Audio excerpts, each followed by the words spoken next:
पश्चिमी देशों में 60 के दशक के आसपास घरों में आमतौर से चर्चा हुआ करती थी। लोग एक दूसरे के कानों में बात कहते थे कि फलाने की साइको एनालिसिस हो रही है, उससे उसके मन में, अचेतन मन में ये छुपा हुआ है, ये सब निकल के आ रहा है।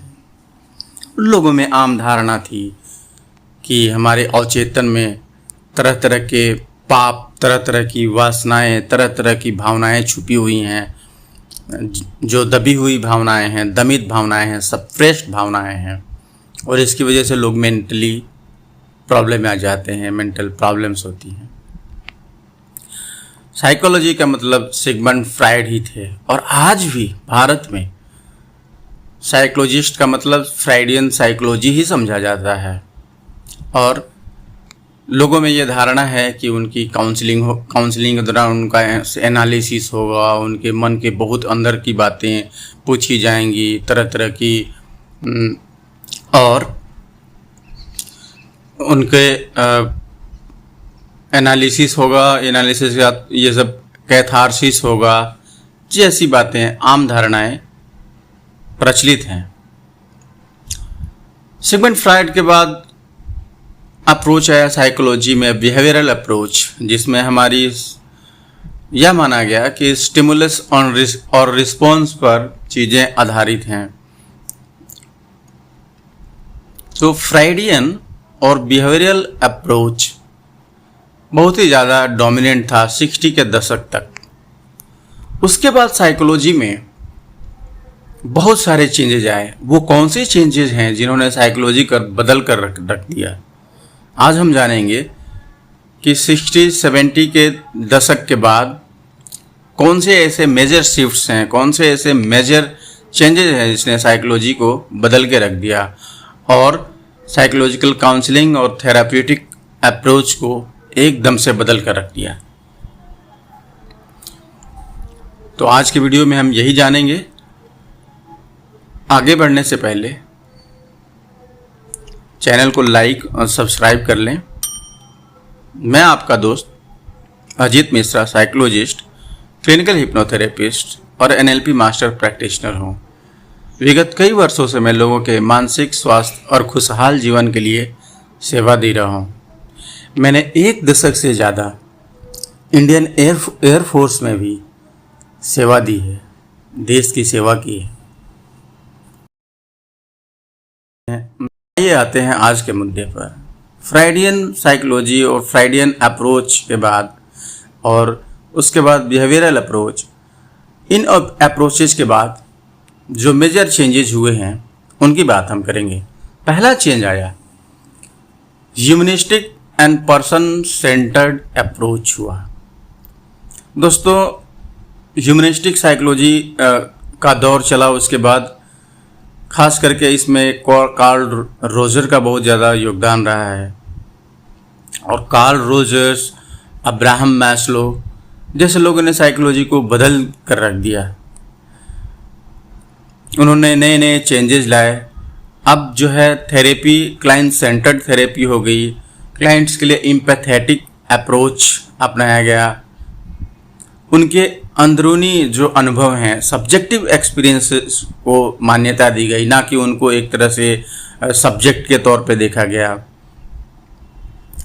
इसमें ह्यूमनिस्टिक अप्रोच में therapeutic relationship, client and psychologist के बीच में रिलेशन को के ऊपर जोर दिया गया, एम्पैथी पर जोर दिया गया, पॉजिटिव रिगार्ड पर जोर दिया गया, और क्लाइंट के पर्सपेक्टिव से भी देखने की कोशिश की गई।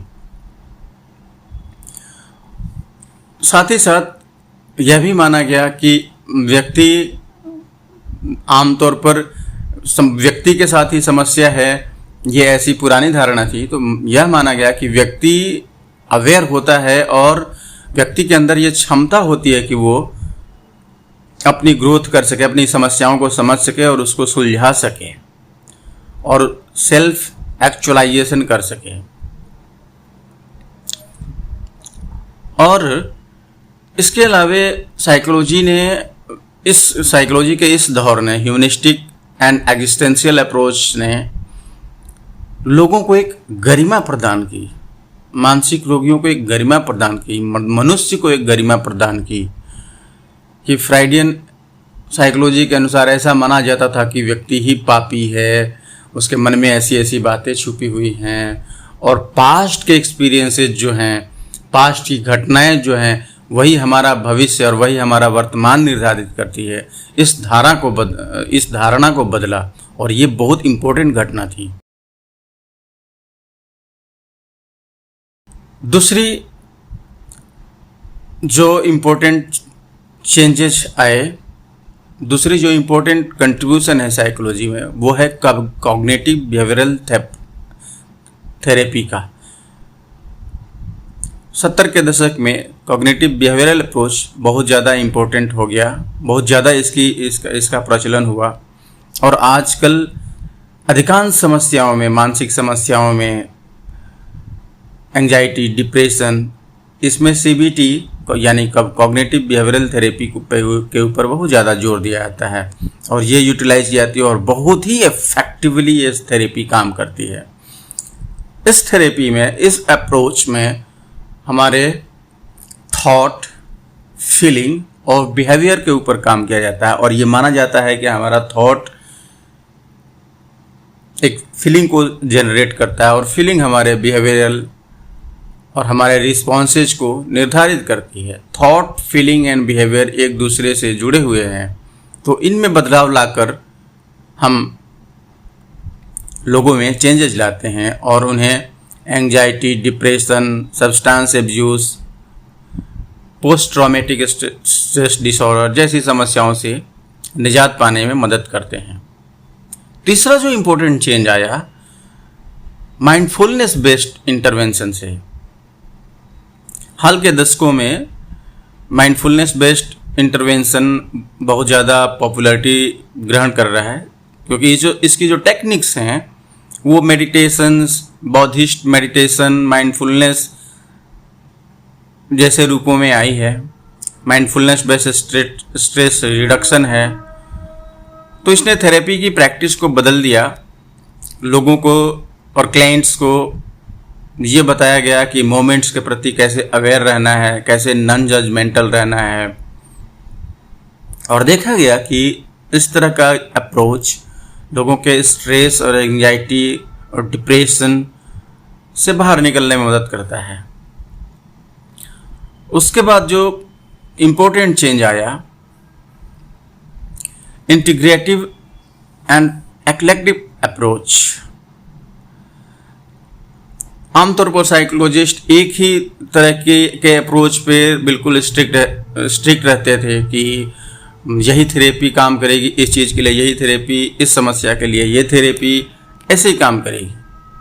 पर बाद में हाल के समय में ऐसा चेंजेज आया है कि व्यक्ति के अनुसार कौन सी चीज़ क्या काम करेगी, किस सिचुएशन में काम करेगी, इस पे जोर दिया गया, और अलग अलग तरह की फ्रेमवर्क की टेक्निक्स को इस्तेमाल करके या कंबाइंड अप्रोच इस्तेमाल करके, डिफरेंट अप्रोच अपना करके, psychodynamic, CBT, humanistic, systemic therapies, इनका एक कम्प्रिहेंसिव रूप बनाकर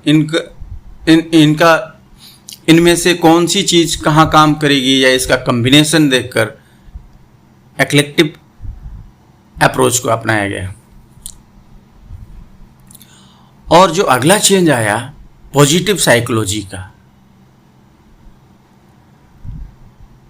बजाय निगेटिविटी को फोकस करने के, पास्ट एक्सपीरियंसेस को फोकस करने के, डिजीज़ के बारे में फोकस करके कि समस्याएं कैसे पैदा होती है, यही मेन धारणा थी साइकोलॉजी की कि समस्याएं कैसे पैदा होती है, डिजीज़ पे आधारित, पैथोलॉजी पे आधारित थी।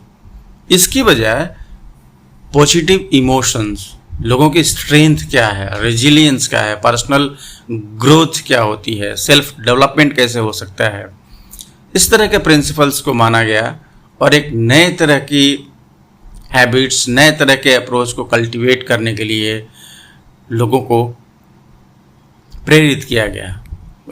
इस धारणा, इस दिशा ने भी, इस लहर ने भी साइकोलॉजी को बहुत ज़्यादा बदला है, जिसमें कि ग्रेटिट्यूड गोल्स को अचीव करना, पॉजिटिव रिलेशनशिप को अचीव करना जैसे चेंजेस आए हैं।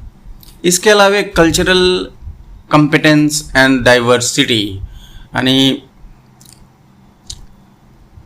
कल्चरल बिलीफ्स वगैरह को ध्यान में रखा गया कि ये चीज़ें क्लाइंट्स के ऊपर असर करती हैं, ये चीज़ें भी मायने रखती हैं थेरेपी के दौरान। लोगों की वैल्यूज़ क्या हैं, बिलीफ क्या है, इसको ध्यान में रखते हुए थेरेपी डिसाइड की जाती है आजकल।